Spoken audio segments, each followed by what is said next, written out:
नमः संस्कृताय विद्यार्थियों, मैं पूर्णिमा शर्मा आज कक्षा अष्टम की त्रयोदशा पाठा वीरो अभिमन्यु के शब्दार्थ और इसका अभ्यास कार्य लेकर प्रस्तुत हुई हूँ।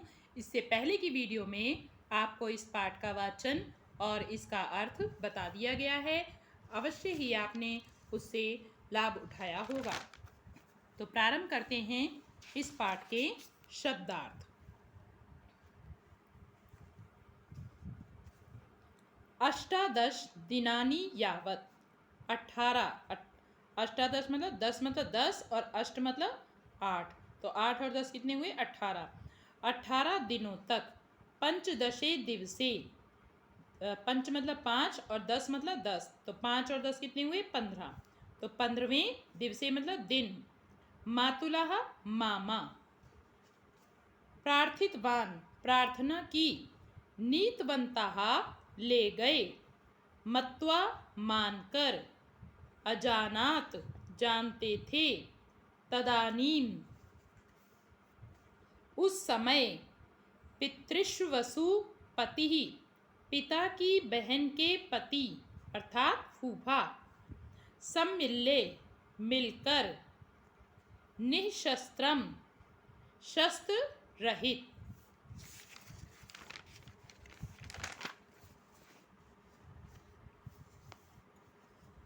अभ्यास प्रश्न नंबर 1, उच्चारणं कुरुत पुस्तिकायां च लिखत। उच्चारण करें और फिर अपनी कॉपी में लिखें।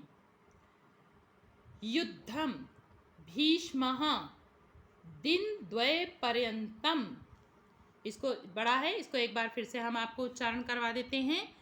दिनद्वयपर्यन्तम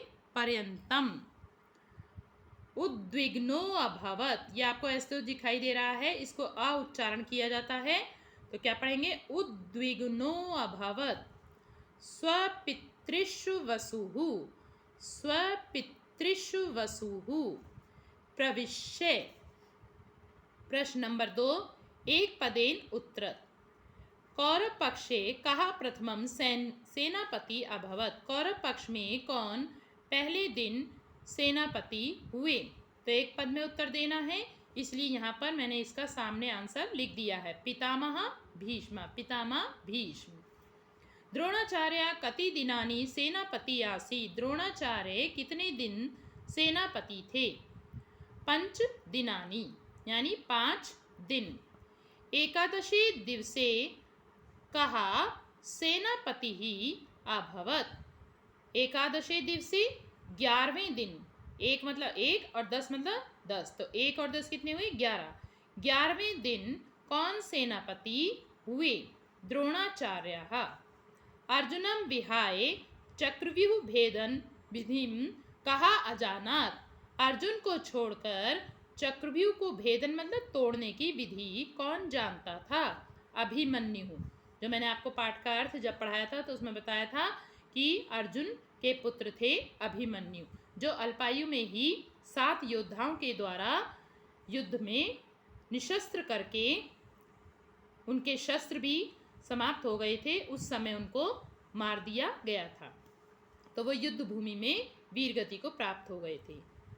प्रश्न नंबर 3, पूर्ण वाक्येन उत्तरत, पूर्ण वाक्य में उत्तर देना है, लेकिन मैंने आपको इन पूर्ण वाक्यों के उत्तर को भी बहुत संक्षेप में करके बता रही हूँ मैं आपको, कैसे करना है आपको देखिए।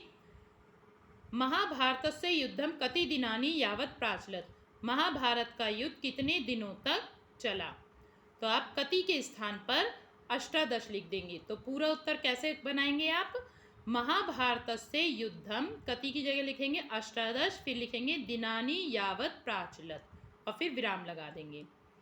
अगला है त्रयोदशी दिने कहा सेनापति आसीत, 13वें दिन कौन सेनापति थे, तो आप आंसर लिखेंगे त्रयोदशी दिने कहा के स्थान पर लिखेंगे द्रोणाचार्यः सेनापति ही आसीत, फिर विराम लगा देंगे, तो यानी 13वें दिन द्रोणाचार्य सेनापति थे। द्रोणाचार्यः विजयाय किम रचितवान, द्रोणाचार्य ने विजय के लिए क्या रचा, तो आंसर आएगा द्रोणाचार्यः विजयाय किम के स्थान पर लिखेंगे चक्रव्यूहम रचितवान। अगला है चक्रव्यूह द्वारे पांडवान कहा अवरुद्धवान, चक्रव्यूह के द्वार पर पांडवों को किसने रोक लिया? आंसर लिखेंगे आप पूरी लाइन, क्योंकि पूर्ण वाक्य अनुत्तरत है, इसलिए मैंने आपको अधिक लंबा ना लगे आपको आंसर, इसीलिए केवल आंसर वाले भाग यहाँ इन स्थानों पर लिखने के लिए मैं आपको बता रही हूँ। चक्रव्यूह द्वारे पांडवान कहा की जगह लिखेंगे सिंधु राजो जयद्रथः, फिर आगे लिख देंगे अवरुद्धवान और फिर विराम का चिन्ह लगा देंगे।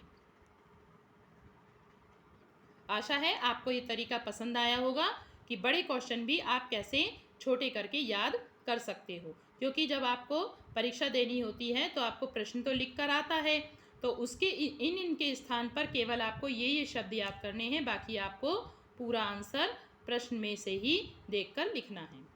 प्रश्न नंबर 4, अधोलिखित पदानाम विभक्ति वचनम लिखत, नीचे लिखे हुए पदों की विभक्ति और वचन लिखो। तो पहले में दिया हुआ है आपको मोहनम, इसमें है द्वितीय विभक्ति एक वचन। ऐतिहासिकस्य, इसमें है षष्ठी विभक्ति एक वचन, जैसे बनता है बालकस्य, रामस्य, ग्रामस्य, ऐसी बनता है ऐतिहासिकस्य, तो षष्ठी विभक्ति एक वचन। विजयाय, जैसे बनता है रामाय, बालकाय, छात्राय, नराय, ऐसी बनता है विजयाय, तो चतुर्थी विभक्ति एक वचन। स्वपितृष्वसु, इसमें षष्ठी विभक्ति एक वचन। पराक्रमेण, जैसे बनता है रामेण, बालकेन, छात्रेण, नरेण, तो तृतीय विभक्ति एक वचन। प्रश्न नंबर 5, ये आपको मैचिंग करनी है, लेकिन मैंने देखिए इधर नंबर डाल दिए हैं और इधर भी नंबर डाल दिए हैं। आपको ऐसे नंबरों की सहायता से आंसर देना चाहिए या फिर इनके सामने सही आंसर नोट डाउन करना चाहिए।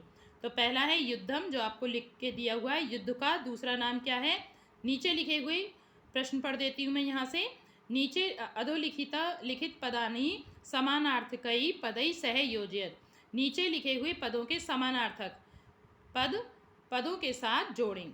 तो युद्धान, युद्ध का दूसरा शब्द क्या होगा? समरा, समर युद्ध को कहते हैं, तो दोनों को इनको मैच कर दिया। तो नंबर 1 यहाँ है, देखिए यहाँ पे नंबर 1 डाला है मैंने।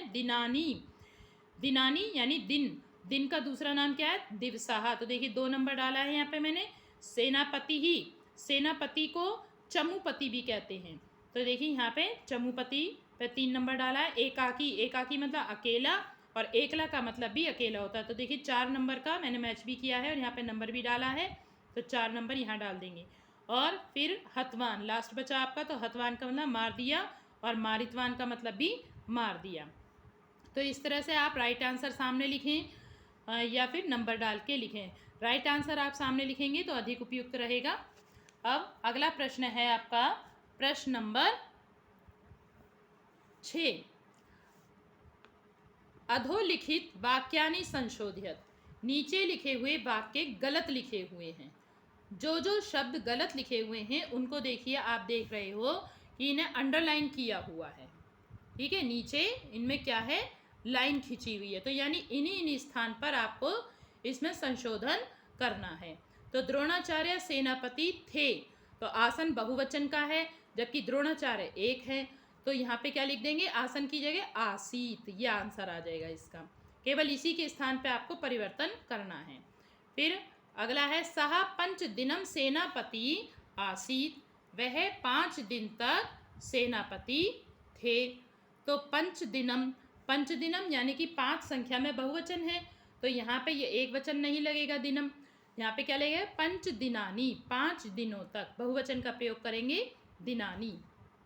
अगला है तव वीर गतिम प्राप्तवान, वे दोनों वीर गति को प्राप्त हुए, तो यहाँ पे द्विवचन है, देखिए तव रूप, तो प्राप्त बंतव, यहाँ पे द्विवचन की ही क्रिया का प्रयोग किया जाएगा, तो प्राप्तवान के स्थान पे क्या प्रयोग करेंगे? प्राप्त बंतव। अगला है दुर्योधना स्व विजया द्रोणाचार्य प्रार्थितवान, दुर्योधन ने अपनी विजय के लिए द्रोणाचार्य से प्रार्थना की, तो विजय नहीं आएगा, एक वचन यहाँ पे क्या आएगा? चतुर्थी विभक्ति, विजय के लिए चिन्ह आपका संप्रदान कारक का है, और संप्रदान कारक आपका चौथे नंबर पे आता है, तो विभक्ति भी चतुर्थी विभक्ति का प्रयोग होगा, जैसे बालकाय, छात्राय, रामाय, ठीक है, इस तरह से स्व विजयाय शब्द का प्रयोग यहाँ पर किया जाएगा। अगला है अभिमन्यु वीर गतौ लब्धवान, अभिमन्यु ने वीर गति को प्राप्त किया। तो यहाँ पे वीर गतौ द्विवचन नहीं आएगा, क्योंकि वीर गति को प्राप्त करने वाला एक ही अकेला अभिमन्यु है। तो वीर गतिम एक वचन का प्रयोग करेंगे, अभिमन्यु वीर गतिम लब्धवान। अब है अगला प्रश्न आपका, प्रश्न नंबर 7, जो आपको संस्कृत भाषा में अनुवाद करने हैं। पहला है, वीर अभिमन्यु अर्जुन का पुत्र था। तो क्या लिखेंगे, वीरः अभिमन्युः अर्जुन का, अर्जुनस्य पुत्रः आसीत्, फिर विराम लगा देंगे, था के लिए आसीत्। वह अकेले 7 महारथियों से लड़ा। वह के लिए सहा, अकेले एकाकी, सप्तई, देखिए आपको दिखाई दे रहा होगा यहाँ पे विसर्ग लगे हुए हैं। सहा एकाकी सप्तई महारथी भी युद्धम अकरोत। अगला है, जयद्रथ ने अन्याय से अभिमन्यु का वध किया था। तो जयद्रथः अन्यायेन अभिमन्युः, षष्ठी विभक्ति एक वचन में बनेगा अभिमन्युः, जैसे यहाँ पे का चिन्ह है, देखिए षष्ठी विभक्ति का है, ये संबंध कारक का। तो अभिमन्युः वधम अकरोत। फिर अतः, अगला है, अतः अर्जुन ने जयद्रथ के वध की प्रतिज्ञा की। इसका आंसर मैंने यहाँ पे नीचे लिखा है, अतः अर्जुनः जयद्रथस्य वधस्य प्रतिज्ञां अकरोत। अब यहाँ पे कुछ आपको कविता लिखी हुई है, इसको भी आपको पढ़ देते हैं। धीरो भव वीरो भव, शिष्टो भव सभ्यो भव, हृष्टो भव पुष्टो भव, सौम्यो भव शांतो भव। दूसरा है, स्नानं कुरु ध्यानं कुरु, मधुरम जलपानं कुरु, पठने अवधानं कुरु, हीन जने मानं कुरु, दीन जने दानं कुरु, जन जन सम्मानं कुरु। आगे आपको दिया हुआ है शिक्षण संकेत। चक्रव्यूह भेदन प्रसंगम बालकान संक्षेपणम संक्षेपेण श्राव्य। चक्रव्यूह भेदन का प्रसंग बालकों को संक्षेप में सुनाएं। तो मैंने आपको चक्रव्यूह भेदन का पाठ पढ़ाते समय थोड़ा सा इसके विषय में बताया था। तो ये आंसर आपका वहीं से पूर्ण हो जाता है।